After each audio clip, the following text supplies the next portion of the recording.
You see the car? Hold on. Stop, motherfucker. Stop your motherfucking ass. You got it? All right.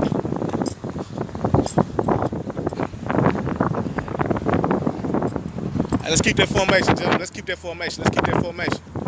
Let's keep that formation.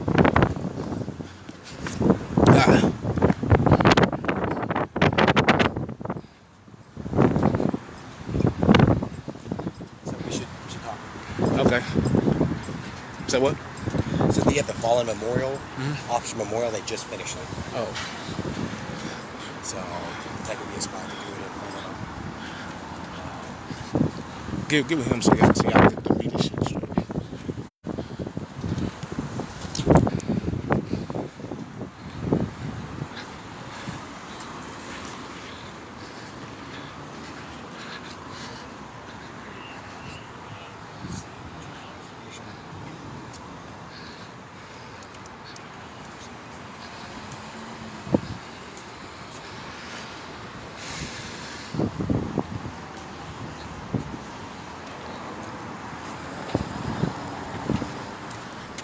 You want me to start it? No, yeah, stand in front, yeah.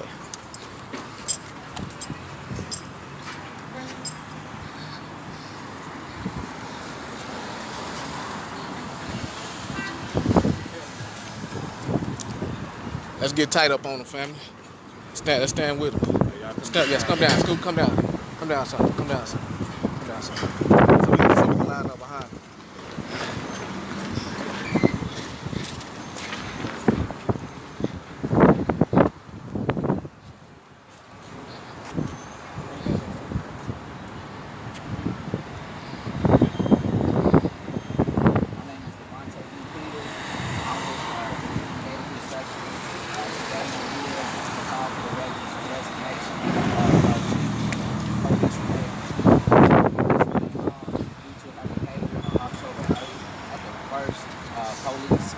Citizens Police Review Board meeting. She decided to use unnecessary violence against community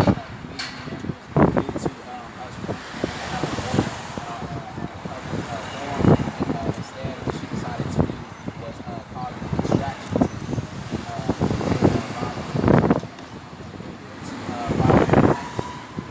due to this behavior.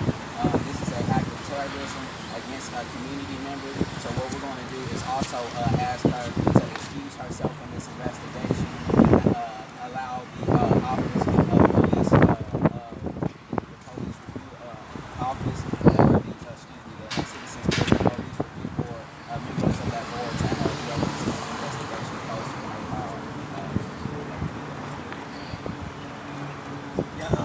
So my name is Stephen Benavides. I represent Dallas Communities Organizing for Change.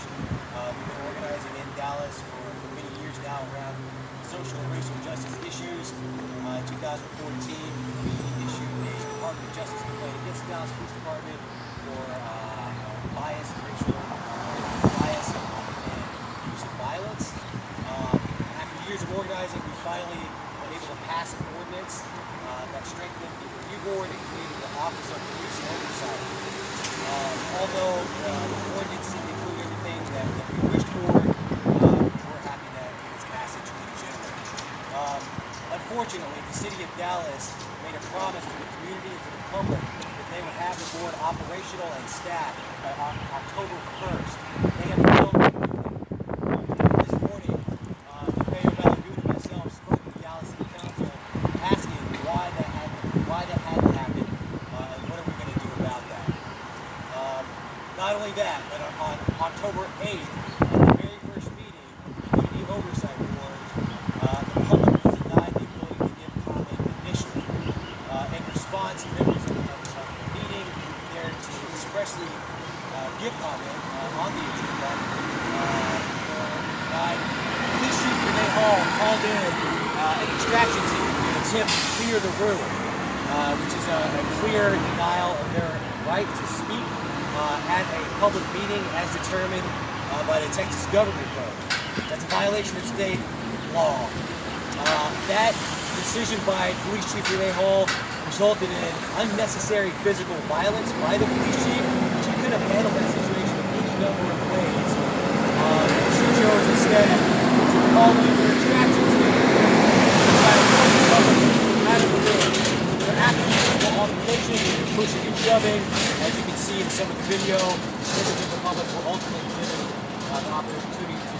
agenda item. It came to our attention, Dallas Communities Organizing for Change, Community Engagement Specialists, that directly after that meeting, the video that was broadcast was deleted and or edited to remove the physical altercation from the public's viewpoint.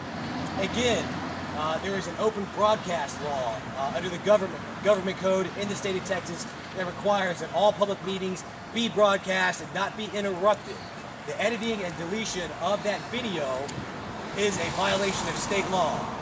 And so again, for those reasons, Davante D. Peters here has decided to file the first complaint with the Office of Police Oversight against the Dallas Police Chief Renee Hall. Our hope is that because she has the decision to make the final disposition on the complaint itself, that she recused herself from the complaint process. It does not make any sense for the person, the subject of the complaint, to be able to make the decision on whether or not the complaint is valid. We are formally requesting that this complaint bypass internal affairs, that it goes directly to the Community Oversight Board and to the Office of Police Oversight directly. The problem with this is that the Office of Police Oversight hasn't been staffed yet. Again, going back to the October 1st date that was set by City Council when they passed the ordinance, they actually have to staff the board before they can hear it, or they have to staff the office before they can hear it, so it'll probably go before the board. Additionally, we are requesting mediation with the police chief regarding the October 8th incident. We would like the opportunity to sit down with her and talk about how you interact with the public on this historic date. It could have been a positive interaction, it could have been a positive experience for all of us, and instead the members that were there to speak about the board and to were instead subject to police misconduct, which is the exact reason that the board exists. I would say that it is a point of irony the way that things happen. It was attacked by the police chief, and we feel that based on that decision and her thought process that went into that Dallas Police Chief Renee Hall is no longer qualified to be the chief of police, and that we demand her resignation because of her decision on October 8th. After we finish here, we have the complaint, which is the first external administrative complaint filed by the Office of Police Oversight. The first complaint filed will be against the police chief. This is internal affairs. After that, if you have any questions, we can answer those for you. So Chief Hall has, said in the past that she supports the board, that she's an advocate for reform. Can you talk a little bit about these interactions and what your assessment is on the chief? My interaction, being there present on October 8th, kind of supersedes everything that you just told me that she was for. It is funny that she could say that when all we were asking was to be able to publicly comment on a community or citizens police review board. So she denied us our rights as citizens of this community of Dallas, of people who work to get this board in existence. And she actually, made the tactical error of sicking police on us, and officers on us, and calling us animals, stated that we were acting like animals. She tried to extract us as such. So I don't feel confident in those words. Once some of that unrest started in that meeting, once some of the people in the audience that wanted to speak realized that they weren't going to get the chance, how should she have handled it then? She should have allowed us our rights to speak in a public setting. She should have never, ever not considered us to speak. She should have went into that meeting initially wanting to hear from the public and wanting to hear from the community that she supposedly cares about, and all of these wonderful things. So, I mean, instead of bringing in that extraction team, could she have done something else? Right. Like I said, all of that would have not have happened if she just allowed us to simply speak. Just speak. You know what I'm saying? That's supposed to be our First Amendment, but she's not allowing us to do that. And if I can jump in here, I think it reveals like the first step in the thought process for Chief Hall. Right? You ask, well, what could she have done instead of calling in the extraction team? could have taken a second to see what was going on, right? Assess the situation. You're at the Community Oversight Board. It's the first meeting since it was passed. You got people here who want to speak. What reason do you have to not let the public speak at a public board meeting, right? There must have been something that she was afraid of or scared of, or her snap judgment was to call in the obstruction. She simply should have allowed it. Not only that, but the public comment, again, is required by the Texas Government Code. It should have been on the agenda as an agenda item regardless. The chief of police should not be the one dictating how a public board is run. You have board members that are appointed by the city council and the mayor. They're the ones who are in charge of the board. They're the ones who are supposed to make the decisions on how the process works. You have your president, you follow the rules and procedure. The police chief, by inserting herself in the process and making this egregious mistake, is really just a sad day for Dallas. And we hope that moving forward, the public can expect to have a voice at the board, and that we hope that the complaint does bypass internal affairs and it does get to the Office of Police Oversight, and that Renee Hall chooses to resign or that she is fired, because that decision on that day destroyed any trust that you might have had with residents of Dallas and with this police oversight. So another question that I have is going back to the handling of the meeting. The chief, right, does not set the agenda for the oversight board. So any conversations that are being had with the new chairman of the board about like what went wrong? Has that come up, or anything you think that should be done to avoid this in the future? That's what we're here for today, to file a complaint to make sure that this will never happen again. And what we wanted to do is the Office of Police Oversight for the board to handle this and give this a precedent for the members of the board in situations like this with a police chief asserting herself in a board, in a meeting, which she should have been just an ear in. And also,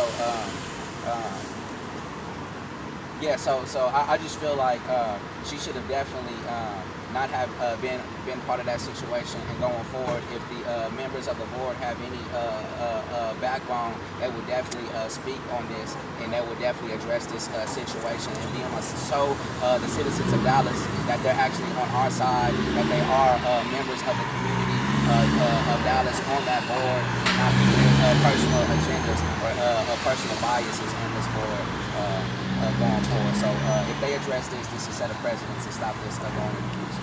And just a quick clarification on the video being edited or deleted. How did y'all come about that information, or where was the realization on that? It's not online right now, or? So right after the meeting happened, the participants of the meeting the very next day tried to access the video because they wanted to see what had happened. Right, they wanted to check it out. There was an individual who I'm not going to name, but he went and looked at the city archives. The video was taken down or edited to where you could not see the physical altercation between the public and the police. He has since submitted an open records request to the city of Dallas to access that video. But I can actually give you the code here. Where's that? Here. Yeah, so Title 5 of the Texas Open Government Code. No, that's for public speaking. Yeah, Internet Broadcast of Open Meetings section of the Texas Government Code 551.128 requires that meetings be broadcast unless they're placed in executive session. The Police Oversight Board was not placed in executive session because that requires an announcement and a vote by the board. There was never a vote issued. Placement executive session, which means that in our opinion, our assumption is that since Chief R was the one who could be most damaged politically and reputation by showing what happened in that meeting, it's most likely that she's the one who issued the order to delete that video edited. If that decision wasn't made by her and it was made by the board, then they're the ones that need to be held accountable. Either way it goes, it was taken down. We can verify that, and that's a clear violation of the state government code. So right out of the gate, there's been many issues with this board. And we just want to send a message to the City Council and to the residents of Dallas. We've spent years organizing this thing past, organizing demonstrations, lobbying, doing policy and research. If you think for 1 second that we're done, you're wrong. We're going to keep fighting, we're going to keep organizing, we're going to continue the struggle to make sure that the board functions the way that it's supposed to, not the way that some Christians. And then I have one last question. You talk about, the point of this is community and police working together. Obviously, that's the overall point. And you also said that you guys are calling for mediation where you can talk to the chief about it. What made you guys decide to call for the resignation before you had that mediation? Me personally, and I think I speak for CES, we're not trying to have a meeting with any police chief. We have other people in the community that have a better relationship and who have interest with meeting with them. We're on the side of showing that not everybody is police sympathizers, especially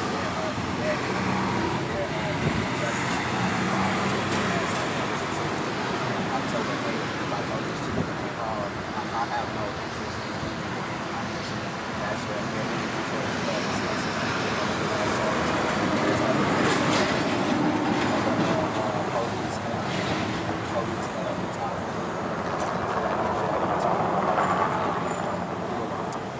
You guys want to do that? I can answer that question. So the reason that we call for her resignation before we filed the complaint that requested resignation is simply to get to let her know that we're serious about this. We honestly don't think that she's fit to handle the job any longer. Her decision with the Texas Department of Public Safety coming in, her way that she handled the lock and shot investigation is full of mistakes and blunders. But I personally, as representative of Dallas Community Organizing for Change, am willing to sit down and conduct mediation with her independently with other members that were in that meeting who would like to participate. So there are some who won't, there are some who will, and that's kind of represents different mindsets in the city of Dallas. Were you both a part of the police oversight coalition, like the broad coalition of groups that helped with the recommendations for the board? We wrote the recommendations in 2012. In 2014, we issued a report called The History of Violence that documented the decade of racial bias in the application of deadly force. Later in 2014, we filed the Department of Justice complaint against the Dallas Police Department and the city for that racial bias. Those recommendations were then included in the 2017 congressional report that was issued by Eddie Johnson's office. Those recommendations have been developed further through the coalition and other members of the community and have resulted in the ordinance that was passed recently. So yes. Okay. Did you say and stuff both names? Stephen Benavides, B-E-H-E-N, last name B-E-N-A-H-I. Dallas Community Organizing for Change. Davante D. Peters, D-A-V-A-N-T-E, D-P-E-T-E-R-S. I'm with Community Engagement Specialist. Thanks, guys.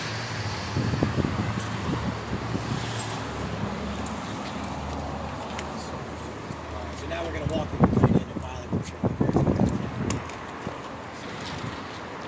We just gonna stay. We gonna stay right here. Now, yeah. Now let's say we gonna stay. Yeah, just the two. Nice shovel. Yeah, we good. I got it. We good. Hold on.